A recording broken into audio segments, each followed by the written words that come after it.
Okay, I would like to welcome to the stage Pieke Molenaar, who will be enthralling us with the new FloMo trials in different types of demersal fisheries. Over to you, Pieke.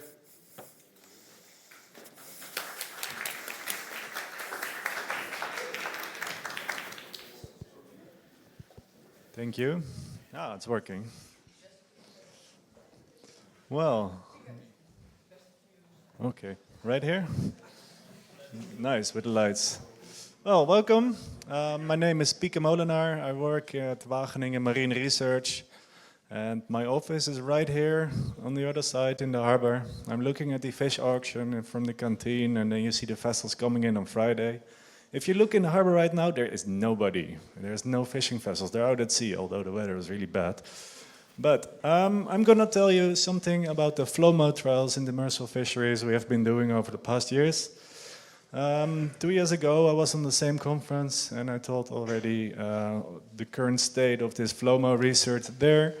And the aim is to improve fish quality, work on the selectivity, and very important, also improve the survival of discarded bycatch. So we have some bycatch in various fisheries. If we catch them, return them to sea, and if they survive, they're not lost. And you may catch them a couple of years later when it's marketable fish. So where do we start? For some people what might be new to this fishery, I will give a very brief introduction. Where is this about and where do we go? So it's a flatfish beam trawl fishery. Well, you see here in the red, here we're based in Europe and we're fishing this sea basin. It's a shallow sea basin, it's a mixed fishery, and we target all kinds of flatfish. There's many species, as you can see, it's mixed, but the main target species is sole and plaice. But with this sole as target species, you have to use small mesh, otherwise they all escape. And with that comes a high bycatch of undersized plaice. And if you catch them and return them to sea, can we let them survive or not? Here you have a typical beam trawl with a swim wing, some tickler chains, and then you catch in 2 hours decent amount of flatfish. It's all mixed. But how do those undersized plaice look when they come on board after a haul? So we did a nice analysis. You see here different scores. We give them A to D. A is very good condition. Looks very nice. Nice white on the underside, no bleedings, no scale loss, no mucus layer, nice and well, it's looking good. Very good quality fish. If you return it to sea, it survives. And that's what you want to return to sea. But currently in the fishery, if you look at most fish, we're looking at those. Well, you see bleedings, red gills, slime loss, mucus. I have to say, all those fish of class C and D, they die after returning to sea, and they all die in 7 days. It's not instantly, it's going slow. So how do we achieve all those very good size classes? But first, why are those fish in such a bad condition if you look at them? And this is what it looks like inside a normal cod end from mesh. It's like a big whirlpool of animals, fish, benthic, sand, and fish are rubbed against the netting. And then you lose all your mucus layer, your scales, and your survival after you have been returned to sea. So then, can we improve this? Can we use a different technology to catch those fish and keep them alive? So from New Zealand, this concept came. It's called FloMo, but it's also formerly known as Modular Harvest System, Tiaki, Cod End. There are several names, but now it's FloMo. Maybe in 2 years it's another name, we'll see. But the whole basic principle is you keep the net as it is, normal troll, and then halfway or somewhere at the end, you cut it off and you attach a different piece of. No, it's not netting, it's like a fabric, and you can make holes undesired, whatever you like. And then most important, the last little bit is a bag of water. So first you collect the fish, and then you lift them on board in a bag of water. It's like lifting an aquarium on the vessel. It's nice, but well, it's not very easy to fish with. You have to learn. So here you see, we went to a bigger beam trawl. This is a 12-meter one, and then the FloMo is only replacing this part of the trawl. So there's the FloMo, you see a little transition from netting, and then you have this fabric with some holes in it. So how does it work? So make a little sketch. Here you have the normal trawl, it's just regular as then, and then you have a little mesh transition. Then you go into a cone, and then you have retention modules or escape modules. There, undersized fish can escape, depending on the opening size you make.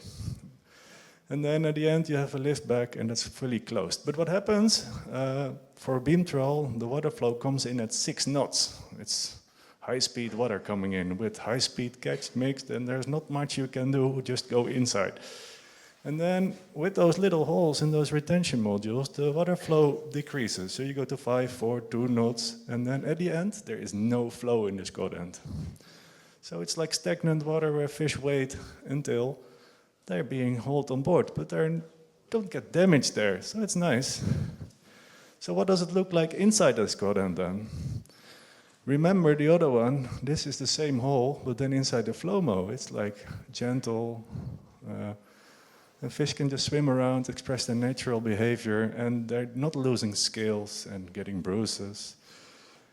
But, so if you compare those plays being caught in both quadrants, on the left side is from a conventional quadrant from the same hole, and on the right side you see fish plays, undersized plays from the FloMo quadrant, same hole. You see very beautiful mucus layer, shiny. Those fish have a good chance of survival, but also the quality of the marketable fish is much better. You can just see it from the outside. But I'm going to wrap up very quick, years of research in a quick conclusions. It highly improves fish conditions if you use FloMo. And with this highly improved fish condition, so they're much more active, they're not fatigued if they come on board, you have a higher discard survival as well when returning those undersized fish to sea. But also the marketable catch is much better quality. But usually tradesmen, they see better quality, but they don't want to pay for it. They buy it low price and they sell at high price, and then they have the profit. So that's a little issue. So you can see if you apply this, the marketable catch is using this technology. If the complete trawl is right, the catches are exactly similar or even higher in terms of sole, because we optimized the mesh or the opening in this FloMo quadrant for sole. And so there's large benefits for catch welfare if you use this for end trawling and hauling, but when you get very good quality fish on the vessel, you can destroy everything in the catch processing. So we didn't work on that yet, but the catch processing of the vessel needs optimization to keep fish alive and in pristine condition after processing. So, what is still ongoing? We're doing still trials. We work on, we compare marketable catch, FloMo quadrant, conventional. We measure selectivity. We're looking at undersized fish condition, discard survival, fuel consumption. Currently, there is one vessel out doing a discard survival experiment this week with some of my colleagues. And we installed also fuel meters so we can exactly see how much fuel this FloMo uses compared to the conventional quadrant. But we're expanding our practical experiments fishing with it, because you can do 1 week trial, but that doesn't mean you can fish year-round with it. We're doing 20 weeks at least now, and then you also work on repairs. You get some damage, how to do it. Selectivity. What can escape? People always, nothing can escape. So we'll see. No, here you see covered quadrants. It's covered around this FloMo, and anything that escapes you can collect. Here you see boxes full of fish that actually escaped from the FloMo. More of that in the next 2 weeks, because I'm going to see and do more of those experiments. Fish quality, get the fish buyers out. Let them assess the quality of both FloMo, conventional quadrant, same hole. Let's see what they say. Also ongoing, and can we apply it in other fisheries? Well, yes. So, one case. We have more cases, but I will present you just one, where it starts. Can we do it for the shrimp beam trawl fishery? Very different. Also beam trawl, but very small mesh, very small animals. Main problem, there's a lot of shrimps, but there's a lot of small shrimps too. And mesh size doesn't solve the bycatch issue, because a diamond shape is not the shape of this shrimp, you see? So make bigger diamond, they all escape. Make smaller diamond, you even lose the big ones. So, and those little juvenile flatfish, there's a few, but there can be many, many, many in this fishery in specific months. So if we can save those, there will be many more fish in the sea a couple of years later. That's also welfare, if we don't catch those or when they enter the trawl and escape. And don't get them on board, treat them nice, and then... So, main problem. Can we release the juvenile flatfish and can we release the undersized shrimp? But biggest question, what should be the opening? How do we get there? Difficult, not a mesh, what to do. So I'll take you very brief, quick to how do we approach this for a new fishery. So we start with the shrimp. Well, the size does matter a lot. Of course, you don't want the small ones, you want the big ones. And then you measure boat length. They sieve them on board on a rotating sieve drum on 6 millimeters. So that's actually the size we should select underwater. Different approach than length, it's width. But there's different ways of measuring it. And then fall through. We make several holes, 6 millimeter, 5.8 wide. And then, well, let's see. Do they fall through in gravity? What orientation? Difficult. What fits? Yes, no. But this is not real situation. There's no water pressure. This is not how shrimp escape from a trawl. So we have to move on. We have to collect shrimp, so we went out at night to the beach here, collect a whole bag of shrimp, get them back to the lab.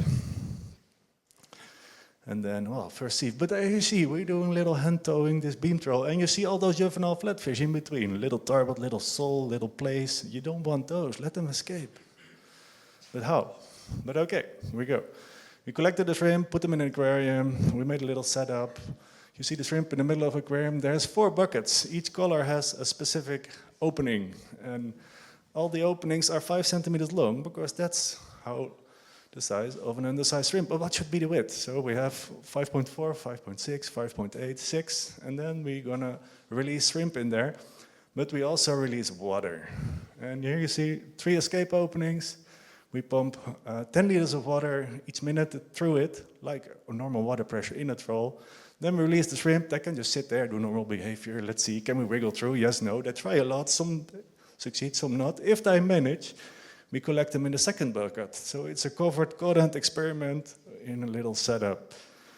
And here you see the water coming in. And then the result. Oh, hey. And here again, the 6 millimeters. And what you see? Well, here, there's quite some shrimp we don't want to have. They actually escaped. So, well, that's where we are. This is last week. That's good. So we're going for 6 by 50. So that's what I want to have. Well, next one is do the same with flatfish. Let's see which one escapes or not. But this is the most important thing, because we are there to make money out at sea. So we should catch the marketable shrimps and don't lose the big ones. And then we have the opening size. Then we need to define number of holes, water flow, how big, how long, size, to be continued next year and the year after. So what else are we doing in this future developments? We're improving this FloMo for sole. We have to work on the catch processing as well. We've got a grant to actually make a whole new catch processing on the vessel to actually maintain the quality and keep the fish alive throughout the processing of the vessel. Now we're going to finalize and test the shrimp FloMo at least 7 trips next year to compare how this is going to work at sea on a commercial vessel. We're going to develop a FloMo for plaice fisheries in the otter trawl fishery. That's much more widely applicable than a beam trawl, because there's not so many countries using beam trawls, but otter trawls a lot. And we're working on a catch well for improvement codant design in pelagic fisheries to kill everything straight behind the vessel. But that's maybe for next conference. Well, that's it. Any questions?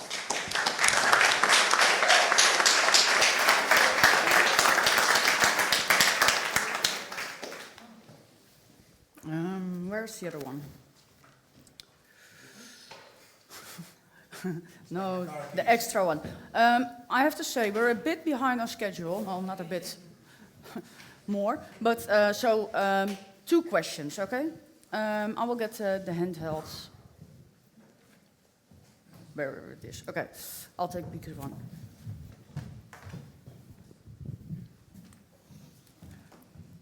Marco. Thank you very much for that great talk. I was just wondering, you mentioned at the start that they die within 7 days. How did you quantify that? We did at least 5 years of discard survival experiments.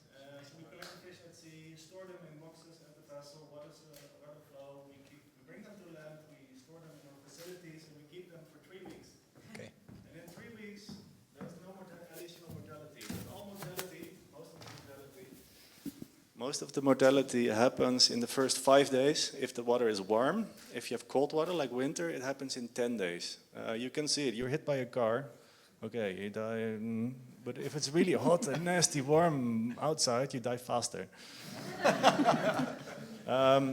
So this is the case for flatfish. So we see it for sole, plaice, turbot, brill. 5 to 10 days mortality if they're in a bad state. If you go to a race, elasmobranchs, completely different. Those takes 3 weeks before either they are surviving or not. I had a ray that has a big hole in it. I thought, like, oh, it's a very bad state, very bad race, scored it a double D. But then it took at least 10 days before it died because they're so robust and strong. So yeah, not each fish has the same pattern of coping with post-capture damage. And did you guys compare to the FloMo as well, like the survival, or? Yes, that's currently happening now at sea. One of my colleagues out at sea, they're fishing one FloMo, one conventional, and from both holes they collect fish and then see what's the difference in survival. What we've done before, for plaice, we saw 8 times higher survival in plaice from the FloMo. But it was middle summer, super hot, and plaice doesn't like hot temperatures. They kind of instantly die if it's above 16 degrees, the water. And this summer, I have never seen the seawater so hot as this year. I mean, so let's see what the future brings. Yeah. Okay, Shannon. No, it's all right. Okay, Shannon and then Morten, and that's it, okay? That was really cool, thank you. My question is on the small flatfish. You are using size to determine, to figure out escape method for the small shrimp. But can you tap into anything else, like the water dynamics, behavioral, what's going on inside for each species? Like, is there anything else you can use, or are you purely limited to size, do you think? No. There's a whole lot. I think there's a whole new world here to discover. I mean, you reduce water flow in a troll. That means at a certain point, when there's limited water flow, fish or other animals are able to cope with this current. And when they're able to cope with this current, they can start looking for an escape somewhere. But then it really depends what's the natural behavior of each animal at a certain point, at a certain water flow. In this project, there is indeed 2 research trips on a commercial vessel where we are working on separating sole and plaice based on their behavior inside this FloMo. So then we get a double bottom FloMo, where on the bottom we're trying to collect sole and on top plaice based on behavior. But it's very difficult, and you need visibility to actually see what's happening in there. And if you have a bottom troll, there's not often visibility in your troll. But yes, there's plenty of opportunities, but quick and easy is escape slits on the outside that fit. And then the difficult thing is, let's go inside and see whether you can select based on behavior. But I would say, get first the outside done, and then look in the inside. So, yeah, lots of work to be done. You're welcome to do so. Okay, last question from Morten, Optima. Yes, thank you. Very interesting, this lecture you had. Just a short one. So you are using square mesh. Have you tested the square mesh Nautilus and compared that with the T90? Do you see any difference in damage on the fish or water flow in the troll or the cod end? In flatfish fisheries, we never use T90 or square mesh because then you have a very limited selectivity. So better is for flatfish to have diamond. But either way, we tried Nautilus cod end as well to see whether there was a way to improve survival, and it didn't work at all because this whole centrifuge of animals is still there for 2 hours. And if the wind is blowing, then A red gurnet is getting a white gurnet in 2 hours. And that's just by contacting all the mesh all the time. So you should reduce this water flow in a certain way and prevent animals to be touching things around them all the time. So that's the quick answer. Sorry, Luca. Of course, everybody that has questions can speak to Pieke in the next break or during lunch. Thank you, Pieke, for your interesting talk.